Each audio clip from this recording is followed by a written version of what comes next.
Welcome to Module 2. If you don't have the spreadsheet yet, here's information on how to download it. It's in week 2. Okay? So let's get to the basics. Module 2 is about estimation and confidence interval. Ideally, we want to analyze the population. It's the whole shebang. But that's time consuming and resource intensive. So what we typically do is look at the sample, the subset of the population. What we want to try to do is draw a bigger picture from the smaller sample size. Once we figure out what's going on with the small sample, we can infer what the big picture is. But since we're estimating from the small sample size, the question is, how confident are you that the estimation is good? Are you 90% confident, 99% confident, 50% confident? Obviously, we want the confidence to be as high as we can, but again, that's difficult to do. So we sometimes compromise at 95, 90%, or if we really want to go high, 99%. So depending on the confidence level, we want to figure out the best estimate and best confidence interval.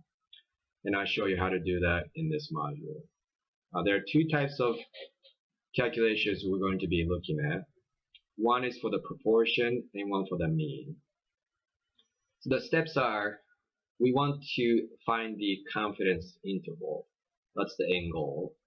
In order to do so, we need to figure out point estimate, and given the confidence level, determine the critical value. And we use Excel to do that instead of looking at the table. Once you figure out the critical value, you want to figure out the margin of error, which is E. And the formula for the proportion is this right here, and we'll replicate this in Excel. And once you figure out the margin of error, or the E, then we can figure out the confidence interval. So P hat minus E to P hat plus E. Okay. And lastly, what we want to do is find the minimum sample size needed for all these calculations to work. So that's for the proportion. And we do the same thing for the mean. The mean is Greek letter U, mu. It's pronounced mu, mu. And we do the same thing. But for the mean, instead of using normal distribution, we'll be using t-distribution. And why that's the case? It's in the reading, so I'll have you read those. To use t-distribution, a few other things you need to calculate. One is the degrees of freedom. And after that, given the confidence level, you need to figure out the t critical value. And then we use Excel to do so. And from there, same thing, margin of error, and create the confidence interval. Okay, so let's get going in that order. So let's figure out the point estimate first. We do one for proportion and then for the mean. So for proportion, it's fairly easy. I'll show you that by an example here. So example 1, say a survey of 1,400 airline passengers says 38% of air passengers prefer aisle seats. Figure out the best point estimate. Well, in this case, proportion is given to you, 38%, so that's the best we can do. So the best point estimate is 0.38. Let's say that's not given to you, then you need to calculate the best point estimate. Formula for that is x divided by n. So how do you use that? Let's look at the example 2. That's a Consumer Reports Research Survey says 427 women showed, or out of 427 women, 124 of them purchased books online. Find the best point estimate for the population proportion here. Well, what's the x and what's the n? Well, x is the number of women who purchased books online, which is 124, and then n is total number of women surveyed, so in this case 427. So what's n? 124. X is 124, n is 427, and p hat is simply 124 divided by 427. So equal 124 divided by 427. Okay. It's that easy. So let's move on to the point estimate for the mean. For the point estimate for the mean, it's just simply the average or the population mean. The mean and then the average are the same thing. So what we want to do is figure out the average of all the data points. To do so in Excel, use the function called average. So let's figure out the average of all these numbers. Equal sign, average, and then select all those numbers. 15, close parentheses, enter, and you get 6.11. So that's the best point estimate for the mean. Pretty easy. The next thing you need to know how to figure out is critical values. So your job is to figure out the critical value given the confidence levels. So here are the three popular ones: 95%, 90%, and then 99%. And then here's how you calculate the critical value, z of alpha divided by 2. So in order to do so, we use the function called norm.s.inverse. So how do you do that? Well, type in the confidence level. Alpha is 1 minus confidence level, so 1 minus 0.95, that's alpha, 0.05. The area is 1 minus, parentheses, 1 minus confidence level divided by 2. So you need to figure out the area. And then you plot that into the norm.s function. So in this case, norm.s.inv, parentheses, d4, and then you get 1.96. So let's say you're asked to do 0.98, for example. You just change this number, 0.98, and then it'll automatically calculate for you, 2.33 in that case. Okay. Same thing, you need to be able to figure out the critical value of t of alpha divided by 2. For the t, the critical value, it depends on the sample size, or the n. So you need to know the n and then confidence levels. So again, I did it for 3 popular, more common confidence levels. And for the critical value, you use a function called t.inv, which takes in the area and then the sample size. So let's say you had to do n of 100, just type in 100. It'll change for you. Or if you had to do, say, 0.99 or 0.98, say, you just replace this 0.98, it's going to be 2.425, So you can use this tab in order to calculate the critical value for any given confidence level. So moving on to the margin of error and a confidence interval. Before I get to that, I want to show you that you have seen margin of error in real life. If you look at any kind of newspapers or TV news or magazines, you see the surveys done all the time. Here's a typical survey results. I took this from Chicago Tribune, and it's comparing how people feel about the government compared from the previous mayor to the current one. So say 17% says they feel like they're better off with the current mayor. And then typically, if you look at the survey, there are 2 numbers given to you. One is the number of people surveyed, 800. And the margin of error is 3.5, plus minus 3.5. Here's a margin of error. What we're going to do is learn how to figure out this margin of error. And later on, we need to know what's the minimum number of people surveyed in order to make this survey valid. So in this case, margin of error is plus minus 3.5%. Confidence interval is simply take one proportion, in this case 17%, it's going to be, confidence interval will be 17 minus 3.5 to 17 plus 3.5, because the margin of error is plus minus 3.5. So for the lower limit, it's going to be 13.5% to the upper limit of 20.5%. So that's the confidence interval.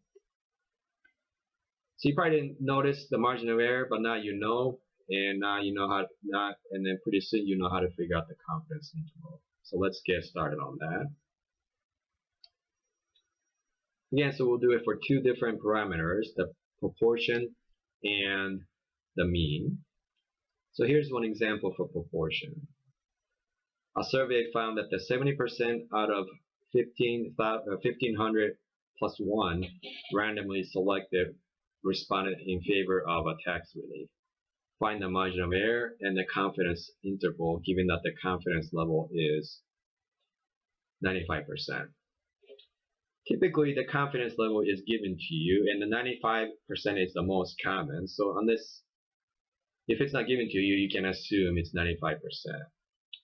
So first thing you need to figure out is margin of error, and then formula for that, as you've seen earlier, is this.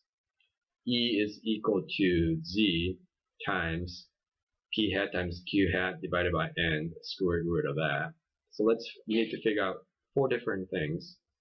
So let's do that.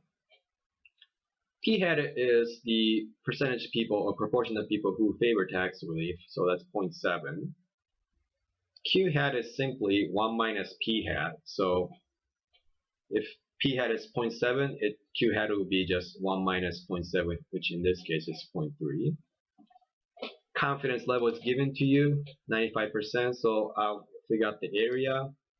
And given this area, I'm going to use norm.s inverse function in order to figure out the Z, 1.96, or you can just use 1.96. And what's the N? Well, that's 1500 plus 1. So I have all the numbers necessary to calculate the margin of error. So in this cell right here, I replicate the error here and calculate for margin of error. Z multiplied by square root of P hat Q hat divided by N. Okay? So once you do that, you get 2.32%. So that's the margin of error. So I need to figure out the confidence interval, which the formula for that is here, P hat minus E to P hat plus E. So what I'm going to do is P hat, which is 0.7 minus 2.3%, which is this number, and P hat plus margin of error, which is this number. So the interval is somewhere around 0.677 to 0.723. Okay. So that's how you calculate the margin of error and the confidence interval for proportion. So let's do the same thing for the interval, the confidence interval for the mean. Here's a continuation from the previous example. So to calculate the margin of error and the confidence interval for the mean, again, you need to figure out the margin of error, which is here. So it requires T, critical value T alpha divided by 2, and then the S, and then the N. As you've seen earlier, to calculate the critical value T of alpha divided by 2, you need the degrees of freedom. So let's lay it all out here. So this is the point estimate. To calculate the standard deviation, the S, you should use the function called the stdev.s. And then degrees of freedom, n minus 1, n is 31 here, so n minus 1 is 30. And then follow along the previous tab to figure out the critical value T. So 0.95, the area is 0.975. And then, so the margin of error, or the T alpha divided by 2, in this case is 2.04222.725. So I have all the numbers now, so I'm going to replicate this function, this formula, in this cell right here. I multiply t of alpha divided by 2 times s divided by the square root of n. So the margin of error is 1.14.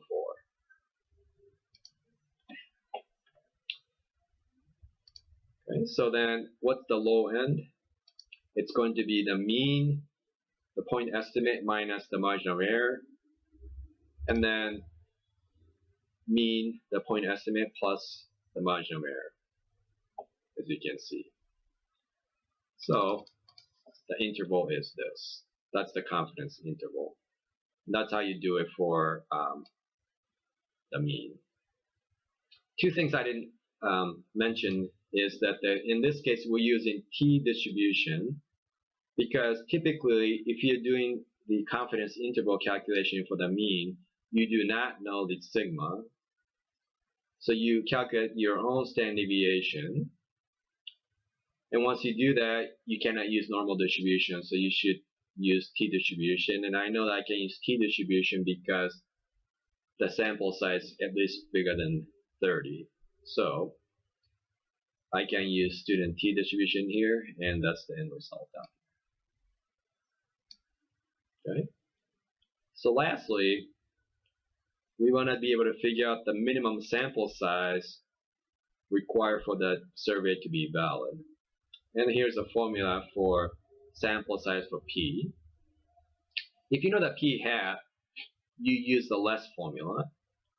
If you don't know the p hat, then you just use 0.25 in place of p hat and q hat, which is over here. So let's do the one where p hat is known.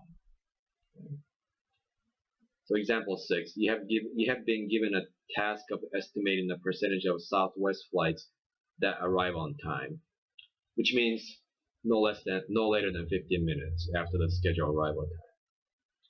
How many flights must you survey? So how many? That's a clue to do sample size.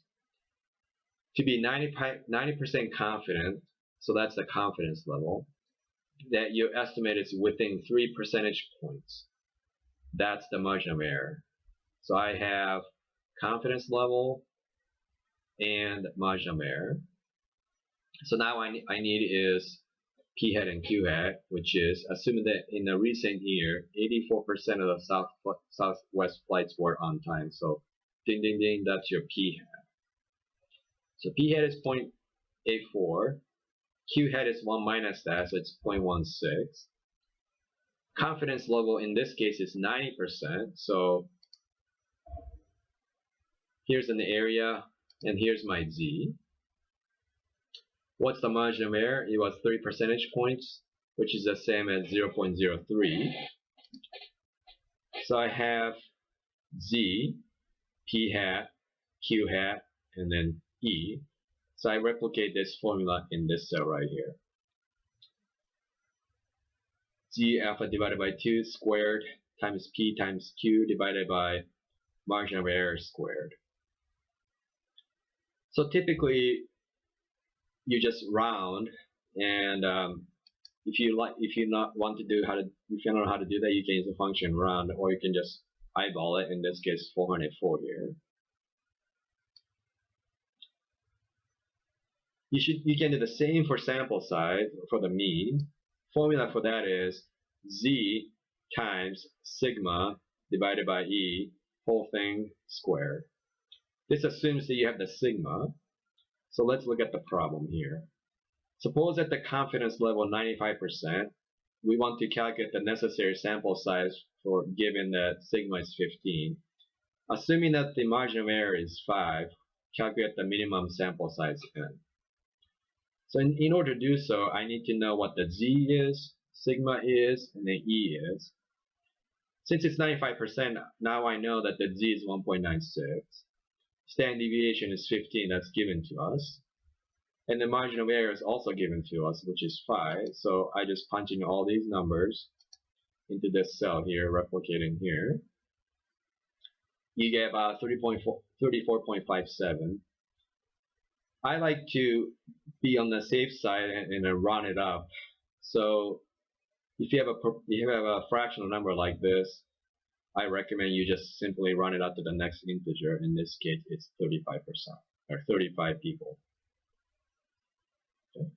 So that's it for module 2.